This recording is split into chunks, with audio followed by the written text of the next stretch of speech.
সুপ্রিয় দর্শক শ্রোতা, বাংলাদেশে পিআর পদ্ধতিতে নির্বাচন চাচ্ছে চরমনায় পীর, জামায়াতে ইসলাম এবং আরও ছোট ছোট কিছু কিছু দল। অন্যদিকে বিএনপি সহ তাদের সঙ্গে কিছু মিত্র দল রয়েছে, তারা পিআর পদ্ধতি চাচ্ছেন না। তো এই পিআর পদ্ধতিটাকে বাংলাদেশে কিছু কিছু আলেম ওলামা, বিশেষ করে ডক্টর এনায়েতুল্লাহ আব্বাসী, তিনি বলেছেন যে এই পিআর পদ্ধতিটা জায়েজ নাই, এটা হারাম। এমনি গণতান্ত্রিক পদ্ধতি হারাম, আর পিআর পদ্ধতিটাও নাজায়েজ। তো চলুন আমরা সর্বপ্রথম আগে বক্তব্যগুলো শুনে আসি, তারপরে আমরা সংক্ষিপ্ত আকারে এই পিআর পদ্ধতি এবং নির্বাচন নিয়ে কিছু পর্যালোচনা করবো ইনশাআল্লাহ তাআলা। পিআর পদ্ধতির নির্বাচনটা কি? বিএনপি সালাউদ্দিন সাহেব তো বুঝেই না পিআর কাকে বলে। বছরের ট্রেডিশনাল পদ্ধতির যে নির্বাচন, এই নির্বাচন তো আমরা সুষ্ঠু হতে দেখি নাই। তো সুতরাং ট্রেডিশনাল পদ্ধতির নির্বাচন বাংলাদেশের জন্য উপযোগী নয়। PR may be the best alternative for experiments, number one.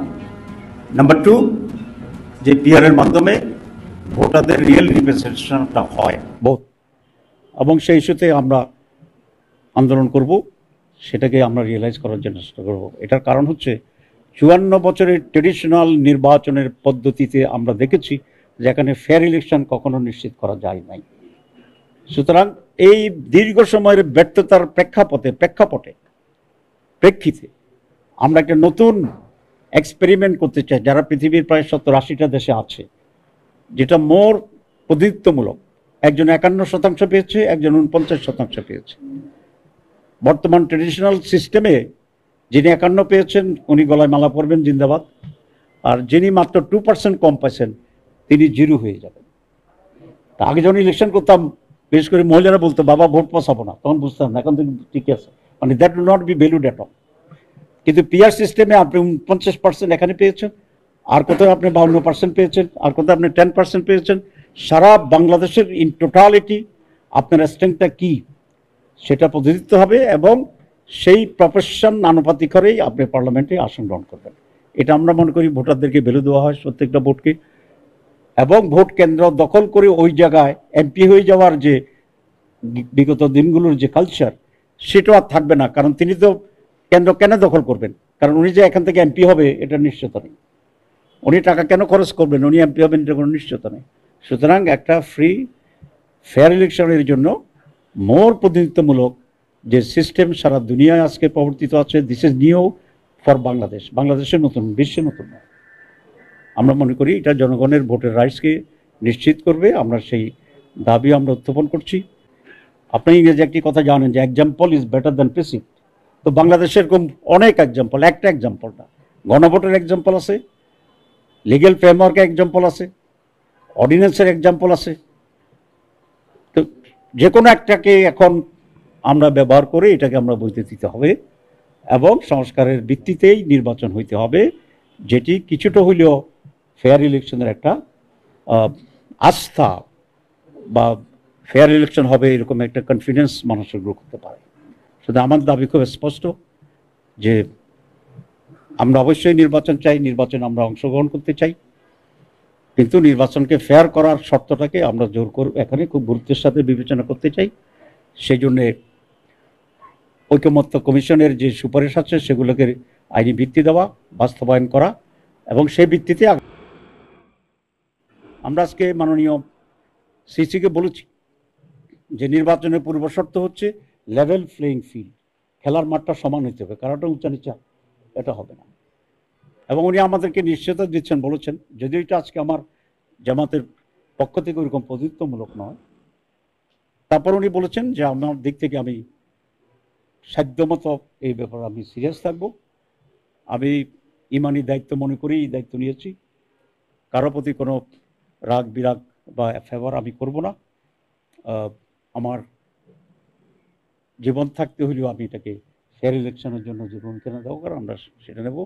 আমরা চিফ ইলেকশন কমিশনের উপরে এখন আস্থা রাখতে চাই, এবং আগামী দিনে আমাদের এই যে লেভেল প্লেইং ফিল্ড তৈরি করা, তারপরে ঐকমত্য কমিশনের এটা বাস্তবায়ন করা, তারপরে পুলিশ, এসপি, ডিসি তাদেরকে সঠিক নিরপেক্ষ লোকদেরকে বসানো এবং বিভিন্ন জায়গায় সেট এবং ট্রান্সফার করা, এগুলো খুবই জরুরি, এবং আমরা সেইটা দেখতে চাই।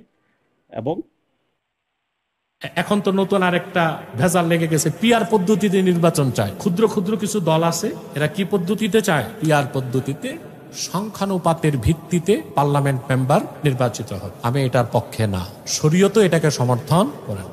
আপনি যাকে নেতা বানাবেন তাকে চিনতে হবে, কথা বলেন। কিন্তু পিআর পদ্ধতির নির্বাচন হচ্ছে ব্যক্তিকে ভোট দিলেন না, মার্কাকে ভোট দিলেন, তাকে। তারপরে সংখ্যানুপাতের ভিত্তিতে পার্লামেন্ট মেম্বার হবে, অর্থাৎ বাংলাদেশে যে দল 1% ভোট পাবে সে 3টা আসন পাবে সংসদে, ওটা যে 10% ভোট পাবে 30টা আসন পাবে। এটা হচ্ছে সংখ্যানুপাতের ভিত্তিতে আপনার সংসদে নির্বাচিত প্রতিনিধি পাঠান। কিন্তু আপনি তো আপনার এমপি কি হবে তাই জানলেন না, কথা বলেন। তো পরবর্তীতে দেখা গেল সংখ্যানুপাতের ভিত্তিতে নির্বাচন হয়ে গেল, আপনার এলাকার ভাগে পড়লো এমন এক এমপি যে মাদারজাত চোর। কি করবেন? কি থাকবে? আমি কিন্তু গালি দেই নাই। মাদারজাত চোর মানে জন্মসূত্রে চোর, মানে ওর বাপও চোর ছিল, ও কি চোর, কিছু করার থাকবে? 2 নাম্বার সমস্যা যেটা হবে আমি বলে দিচ্ছি, আমাদের দেশের জন্য হুমকি পিআর পদ্ধতিতে নির্বাচন। কেন? বাংলাদেশে হিন্দুদের ভোট আছে লক্ষ লক্ষ। এই হিন্দুরা, হিন্দু বৌদ্ধ খ্রিস্টান ঐক্য পরিষদ যদি পিআর পদ্ধতিতে নির্বাচনে অংশগ্রহণ করে, তা তারা সংখ্যানুপাতের ভিত্তিতে জাতীয় সংসদে অসংখ্য আসন পেয়ে যাবে। বাংলাদেশে যে পার্বত্য চট্টগ্রামে আছে উপজাতি, তারা দীর্ঘদিনের দাবি তাদেরকে আদিবাসী স্বীকৃতি দিতে হবে। আমরা বলি আদিবাসী না, তারা উপজাতি। তারাও পিআর পদ্ধতিতে নির্বাচন করে সংসদে অসংখ্য আসন নিয়ে নিবে। তখন হবে কি? ভবিষ্যৎ বাংলাদেশের স্বাধীনতাই হুমকির মুখে পড়ে যাবে। যে সরকার হবে, সরকার যে হবে, সে হবে একটা প্যারালাইজড গভর্নমেন্ট, আর দেশ হবে একটা প্যারালাইজড স্টেট। পশ্চিমারা এটাই চায় যে আমাদের দেশটাও দুর্বল থাক, সরকার যে হবে সেও দুর্বল থাক, তখন যা খুশি তা চাপায় দেওয়া যাবে। অতএব আপনাদের এখন চিন্তা করা উচিত, 2-4টা সিট আর আসনের জন্য যারা পিআর করে দেশ গরম করতেছেন, নিজেদের স্বার্থ দেখলেন, দেশের স্বার্থ দেখবেন না, এটা বড় একটা ভুল কাজ হয়ে যাবে। মোটের উপর আমি যেটা বলবো, পশ্চিমাদের কোন আদর্শ অনুসরণ করা মুসলমানদের সুযোগ নাই। কারণ শরীয়তের বিধান হচ্ছে কাফের মুশরিক বেঈমানদের সাদৃশ্য দেখে কিছু করা যাবে না। সে পশ্চিমাদের আদর্শ অনুসরণ করে, সভ্যতার অনুসরণ করে একদল দাড়িওয়ালা টুপিওয়ালা মৌলবী সাহেবরাও আজকে মাঠে নামছে, রাজনীতিতে উদারতা দেখায় যে আমরা কে মুসলিম কে অমুসলিম এগুলো দেখার দরকার নাই, কাফের মুশরিক বেঈমান সব আমরা ভাই ভাই, একসাথে আমরা দেশ চালাবো। নাউজুবিল্লাহ বলবেন না? ভাই বানানোর আর মানুষ পায় না। আল্লাহ আমাদেরকে পশ্চিমাদের অপসংস্কৃতি ও সভ্যতা নামের অসভ্যতা থেকে, বুলেট না ব্যালট দিয়া সংসদে যাব, এগুলো যেগুলো বলে, যারা বলে এরা মুনাফিক। আগে অস্বীকার করছে খেলাফা, মুনাফিক মৌলবীরা, এখন অস্বীকার করতেছে জিহাদ। আমি বহু বক্তব্যে বলেছি যে সমস্ত লেবাসধারী আলেমরা খেলাফার কথা বলে না, জিহাদের কথা বলে না, পশ্চিমাদের দৃষ্টিতে তারা হচ্ছে মডারেট মুসলিম।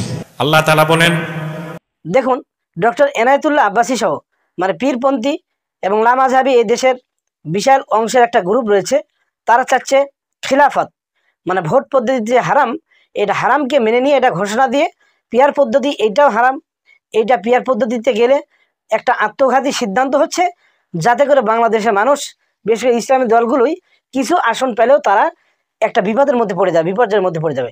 কেননা এই দেশের মধ্যে যতগুলো আদিবাসী সহ উপজাতি সংখ্যালঘু রয়েছে, তারা যদি এক হয়ে যায়, তো ইসলামী দলগুলো যতগুলো লোক আছে এদের চাইতে তাদের সংখ্যা বেশি হয়ে যাবে। তো সেই অনুপাতে দেখা যাবে যে পার্বত্য চট্টগ্রামের ভোট অনুযায়ী সারা দেশে যে সমস্ত আদিবাসী উপজাতি রয়েছে, এদের ভোটগুলোতে তারাই সংখ্যাতে এগিয়ে চলে যাবে, যে পর্যায়ে ইসলামী দলগুলো পিছিয়ে থাকবে। তো সুপ্রিয় দর্শক শ্রোতা, এখন আসি আমরা যে এই পীরপন্থীরা এবং একদল আলেম তারা যে খিলাফত চাচ্ছে, তো এই খিলাফতের পদ্ধতিটা কি? খিলাফত ধরুন আমাদের বর্তমানে যিনি ইউনূস সরকার সাহেব আছেন, ইনি তো ভোটে নেই, ইনি জনগণের ম্যান্ডেট নিয়ে অভ্যুত্থানের পর জনগণ সকলেই সমর্থন করেছে, সেখানে তিনি রয়েছে, তার বিরুদ্ধে কোনো এ পর্যন্ত তার বিরুদ্ধে কোনো প্রতিবাদ নেই, তার থাকা হবে না। তো এইটাই হচ্ছে খিলাফত। আজই এই ডক্টর ইউনূস সাহেব তিনি যদি একটা যে কোনো ইসলামিক আইন পাশ করিয়ে দেন, বিভিন্ন আইন পাশ করতেছে তো ইসলামে বাদেও, যেমন ছাত্রলীগের কার্যক্রম বন্ধ, আওয়ামী লীগের কার্যক্রম বিচার না হওয়া পর্যন্ত বন্ধ, এই ধরনের যদি ইসলামী কোনো আইন তিনারা ওইখান থেকে ঘোষণা দিয়ে দেন, এটাই হবে খিলাফত। কিন্তু আজকে পিআর পদ্ধতিতে জামাতে ইসলাম বলেছে এইটা না হলে আমরা আন্দোলনে নামবো। আজ পর্যন্ত দেখুন এদেশে অসংখ্য ইসলামিক দল রয়েছে, হুজুরদের গ্রুপ রয়েছে, তারা এখনো পর্যন্ত এইটা মনে করলেন না যে ইসলামের অমুক আইনটা পাশ করুন, তা এইটা না করলে আমরা আন্দোলনের মধ্যে নামবো, এই ধরনের কিন্তু কোনো একটা ঘোষণা কেউ দিচ্ছেন না। কিন্তু তার মানে ইসলামী আইন এইটা তখনই তারা বাস্তবায়ন করবে যখন তারা ক্ষমতায় যাবে। মানে ক্ষমতায় আগে তারা যাবে, তারপরে তারা ক্ষমতায় যাওয়ার পরে এইটা ঘোষণা দিবে। ক্ষমতায় যাওয়ার আগে তারা এটা বলতেছেন না, অন্য দ্বারা এটা তারা চান না। তার মানে আগে আল্লাহর আইন আগে আমরা চাই না, দেশ আগে চাই না, নিজের ক্ষমতাটা আগে চাই, এইটা আগে প্রশ্ন করুন। তার মানে তারা এখন চাচ্ছে নিজের ক্ষমতা, আগে ক্ষমতা নিয়ে ভোটে যাবে, তারপরে তারা আল্লাহর আইন পাশ করবে, এটা অনেক পরের কথা।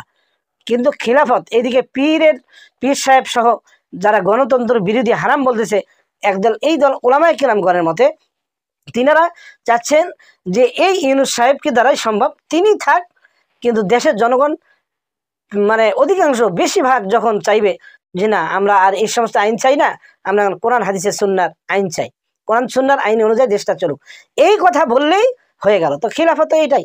খিলাফত কি? কিন্তু গণতান্ত্রিক পদ্ধতিতে আপনারা আসতেছেন, এই গণতান্ত্রিক পদ্ধতিতে কোনো দিন ইসলামের আইন কানুন এটা বাস্তবায়ন করা সম্ভব নয়।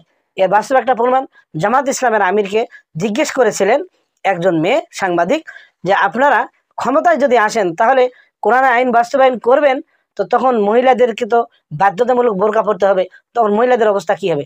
তখন তিনি উত্তর বলেছেন যে মহিলারা বোরকা পারলে পরবে, না পারলে না। এই দেশের মধ্যে ইসলাম কায়েম হয়ে যাবে, ঘোষণা হয়ে যাবে রাষ্ট্রীয়ভাবে, ওই দেশে যদি কেউ ওইটাকে না মানে তাহলে তাকে বাধ্যতামূলক আইন প্রয়োগ করে, জোর করিয়ে বল প্রয়োগ করে তাকে মানাতে হবে। তো এই কথার মধ্যে তো মিলতেছে না।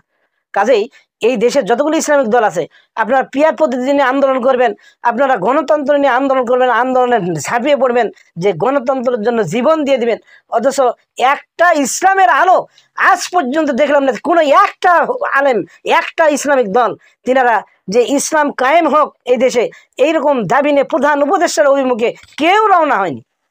তাহলে আমরা কাকে ধরে নিব যে ইসলাম উনি চান? আবার কবে করবেন? বর্তমানে তো আছে বিভিন্ন দাবি নিয়ে আপনারা যাচ্ছেন, আনসাররা যাচ্ছে, শিক্ষকরা যাচ্ছে, ডাক্তাররা যাচ্ছে, বিভিন্ন জন বিভিন্ন দাবি নিয়ে যাচ্ছে। আপনাদের হুজুরের দলরা কই? একটা আইন নিয়ে যান না কেন যে আমরা একটা আইন নিয়ে চাই, প্রধান উপদেষ্টা আপনি করেন? এগুলো তো কেউ করেন না, শুধু এ ওয়াকে গালি, ওই ওয়াকে গালি, এর থেকে আমি বড়, ওর থেকে আমি বেশি জানি, এগুলোই তো চলতেছে আজ বাংলাদেশে। আল্লাহ পাক আমাদের সবাইকে হেদায়েত দান করুন, আমিন। সকলে ভালো থাকুন। আসসালামু আলাইকুম ওয়া রাহমাতুল্লাহি ওয়া বারাকাতুহু।